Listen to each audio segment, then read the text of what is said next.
So hit record. Let's see what that does. Where it goes when it records, I have no idea for Zoom, but I'll figure it out. Okay. And then I need to go, I'm gonna go here, and I gotta go back to share screen.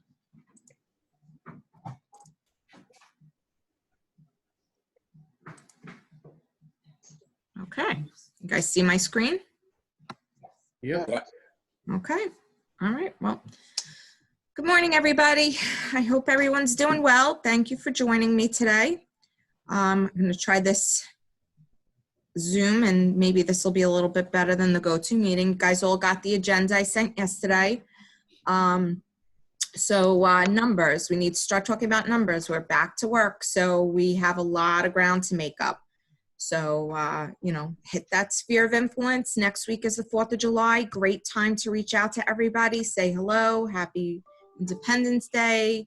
You know, if you didn't reach out to them during the pandemic, well, we're still in it. Hopefully, if you didn't already reach out to them now, see how they're doing, find out if they need any help with anything, any questions about the market. Anyone who's working the market right now knows it's definitely a seller's market. There's no inventory. There's bidding wars galore on everything.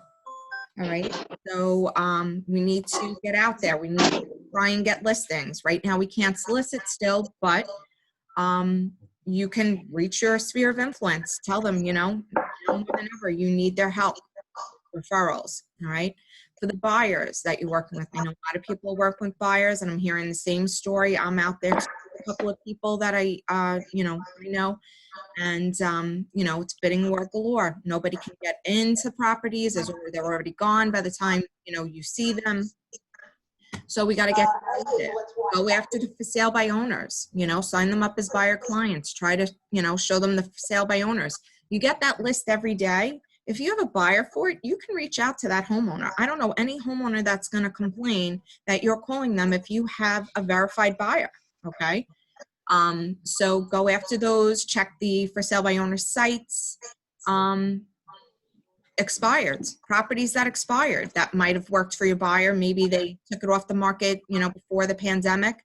Check those out. See if maybe that would work for your buyer now. All right.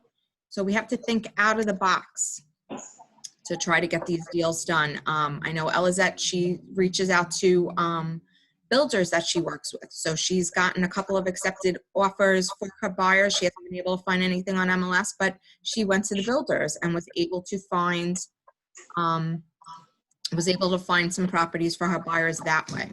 So now more than ever, we have to think outside of the box. Does that make sense, everyone? Yes, Yeah. no, maybe so. Okay. I'll show you the numbers there. June, obviously we didn't put too much into contract in March and April. So far we've only had one closing for June. That's really bad. So thank you, Lily, for the one that we had. And hopefully we'll have a couple more, and let's hope that things pick up in July and August. We really need to ramp things up. I can't stress that enough. All right. Phase 3 in Nassau and Queens. We're in phase 3 in Nassau and Suffolk. Phase 2 in Queens. Sorry, I didn't write that correctly. It doesn't mean anything for real estate. Same thing. When you show a property, you can show things in face-to-face. You must be wearing a mask and gloves, 2 people at a time. You can do open houses, just be safe, okay? So, but you can do face-to-face CMAs, you can do open houses now, and you can do face-to-face buyer showings, okay? We have 2 new admins. Angie's here today. We can't see you, but come in, introduce yourself. They're doing great. But, obviously be patient. They're new. So help them out. But so Angie will be working Sunday, Monday, Tuesday, Wednesday. And Kelsey will be working Thursday, Friday, Saturday. Yeah, Thursday, Friday, Saturday. And Angie is Sunday through Wednesday. All right.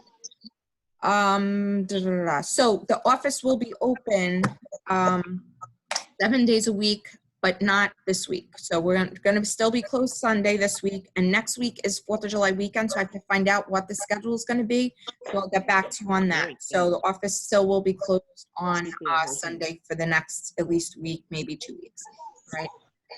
But we will be open every other day, and then hopefully going forward, we'll be open 7 days a week. The hours are Monday through Saturday, 9 to 5. However, Sunday we are cutting the hours to 10 to 4 when we do open back up, all right? Just don't find there's really a need to be open the whole time. It's really quiet right now, and if it picks up, we could always increase that if anybody needs, but right now, those are going to be the hours, okay? All right. Oh, they wanted me to point out to you, I was at my manager's call. I didn't even realize this. There's a new education tab on the intranet, and there are recordings of some of the classes. So if you missed a class, you can find them on the intranet. Everybody knows how to get to the intranet. It's intranet.321amhomes.com. It'll bring you to this site here.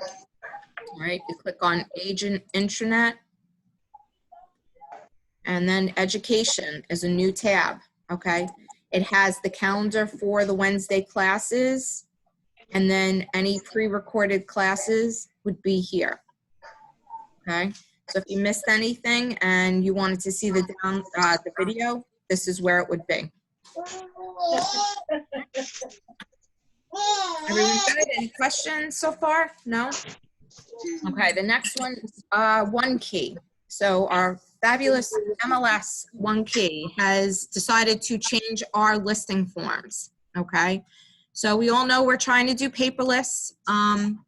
So get used to .loop, because unfortunately the new forms, the page 1, which is the MLS data sheet, right now is one long form. It's going to be 8 pages in the new One Key. All right. So we're not printing 8 pages of a document, sorry. So it's not a necessary form going forward once we get them, but page 2 is the actual contract is going to be 2 pages instead of 1 that we are going to get printed. All right, so we will still have that. We're going to use the old forms for the time being, but when the new ones come, we'll switch over. All right, we will have the contract part, but we will not have the MLS data sheet because it's just ridiculous to print out, 8 carbon pages of something. So you can print out 1 on your own, take notes on it. Because it's not a mandatory field, the seller does not need to sell it. There is a signature page on it. They were talking about a signature line on it. They were talking about taking that off, but just know that the old page 1, which is now a data sheet only, it's like a worksheet. It's not necessary. Is everybody on with me on that? You guys following that? Did you see the memo about it? It came out from One Key. All right, as it happens, we'll go over it again. Once we get the new forms, we'll let you know. We'll still have seller packets. We'll still have, listing packets when you, go on listing appointments. But the page 1 more than likely is not going to be in there, okay? Somebody have a question. I thought I saw something pop up. Hold on. Is there a chat? Yes, okay, thank you. All right, so that's for the One Key form, okay? So going back a little bit to talking about being creative, once you do get a listing, we've talked about this in the past, but Zillow, you can put your contact information on the property description that feeds to Zillow, okay? So you probably see it on other agents. You could say, call Lori for more information and put it in the property description on Zillow. You can't put it in when you put it into One Key, because that feeds to multiple sites, and if somebody has somebody set up on a prospect search, it's not allowed to show there. But Zillow is a third-party vendor, and they allow that, okay? So, but the trick is when you put your phone number in, use dots instead of dashes, okay? If you put the dashes in, more than likely Zillow's going to wipe it out. If you put your phone number in with dots, first of all, if somebody's looking at it on their cell phone, they can connect automatically to call that person, right? If there's dots there instead of dashes, all right? So that's one thing. The other thing is more than likely Zillow won't pick up that it's a phone number if you use the dots, and they won't erase it. Any questions on that? No, you guys are awfully quiet today. Wow. Okay, I'm zooming right through this. All right, I told you about the new hours, and oh, it's that lovely time of year again. I know we just went through a pandemic, but the tech fee and E&O bill is going to come out July 1st. So be prepared for that. The good news is, and I know you're not going to find this good news, but they were talking about raising it because they've never raised the E&O in all the time that they've charged it. But because of everything that's going on, the Newsday lawsuits that they had and everything, our errors and omissions insurance has skyrocketed. All right.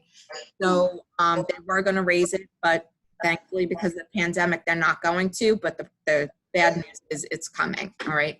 So you'll see a bill come out from Carmel probably July 1st. And as always, it's $495. That's $300 for the E&O and $195 for the tech fee. Okay. So look for that. All right. That's it. Wow, I blasted through that. Thank you. Do you guys have anything you want to talk about? Anything you want to share? I have a new listing. Go for it, Helene. Talk about your new Can you listing. hear me though? Yeah. Okay. Hi guys. So I have a 3-bedroom, 2 full bath in Bay Bridge in Bayside Bay Terrace in the gated community. It has a gym, it has the club, it has racquetball, indoor, outdoor pool. It's absolutely beautiful. It's really like paradise in Queens. So if you have any buyers, please let me know. Thank you. Awesome. All right. I don't know if I have Sandy or Connie on here, but I know, oh, Sandy, do you want to talk about your new listing? Can you hear me? Yeah, I can hear you. We have a 1-bedroom, 1-bath co-op in Linwood Gardens. It's been renovated. It has a brand new kitchen, brand new bath. A lot of little nice amenities to it. It's a 2nd floor, so it's the top floor. Elevator building, for those of you who may not be familiar with it. Very, very strict, 20% down payment, and no pets. I have a key, so get in touch with me and I can arrange to meet you there. Okay. 249. What was the price again, Sandy? 49.9. 249.9, right. It's a nice building. It's got a lot of amenities. So definitely show that if you can. The kitchen was redone, and it was really only used for about 3 or 4 months when the owner took ill. So the kitchen is like brand new. The bathroom was done 2 years ago. Mhm. So it's really move-in condition. Okay, great. Okay. Reserve parking in the lot. You get one spot in the lot, and there's a wait list for the indoor garage. Right. Okay. Perfect. All right. So we actually did get a few new listings. So Sandy got one, Helene got one. Elizabeth put on 2 commercial leases in East Meadow. It's one big space, but the owner had split them into 2. I think it's $2,700 a side, but there's a discount if you do the whole space. I think each side is $850, so check that out. It's on Hempstead Turnpike in East Meadow. And then Marisol just put on one in Corona, and I can't remember. I think it's like 1.7 million or something like that. It's a multifamily in Corona. She just put it on yesterday. Hold on, let me see if I can find it.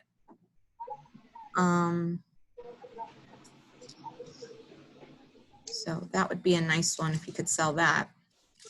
Yeah, it's a on 48 in Corona, and the price is 1.8 million, basically 1,799,999.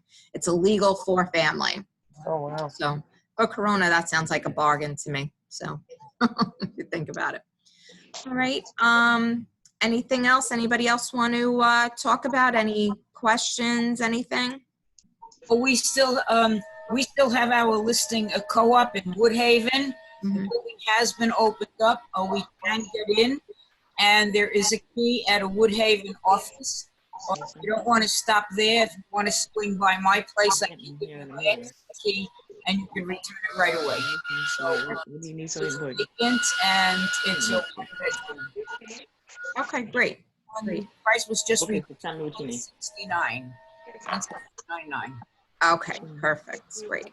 One thing I did, I sent out in the email the other day, now that we do have we have help at the front desk, they're gonna start making appointments again. So, Kelsey and, Angie have reached out to you guys in the past couple of days to verify your showing instructions. So everything will be going through showing time again. So if anybody was making their own appointments and they want to revert them back to call the front desk for appointments, and then they'll call your homeowners for you, so it's one less thing to do. That'll start as of Monday. I just want to make sure they have, they're a little more comfortable and, have everything down pat before they're handling all of that. So as of Monday, though, they'll start making appointments for you if you want. Now, if all appointments are going to go through you, that's fine. Just make sure you call them and let them know to log in appointments for you. Use showing time to your advantage. That's your login. Every time a homeowner says, no, I can't show, and then they start yelling at you, why didn't you sell my property? And, you could never get into it. That's your proof. Nobody wants to hear you say it, but maybe if you show them, well, this is our showing report. We requested 20 appointments. You declined 15 of them. So we really could only show it 5 times. Obviously the more you can show it, the more available it is, the more likely you're going to get get it sold. So use that to your advantage. Not only that, but it also sends out automatic feedback if they're in there, so when a homeowner calls you, the day after showing what they think, hopefully you'll get that feedback, back. All right. So use those tools to your advantage. You have them now. All right. Anybody else have anything? No? That's awfully quiet today. Wow. All right. I'm not going to fight it. You guys, I'll let you go. 15-minute meeting. Wow. Hey, And the internet didn't die. So woohoo. I'm a happy camper. All right. Everyone have a great weekend. And I'm here if you need anything. All right.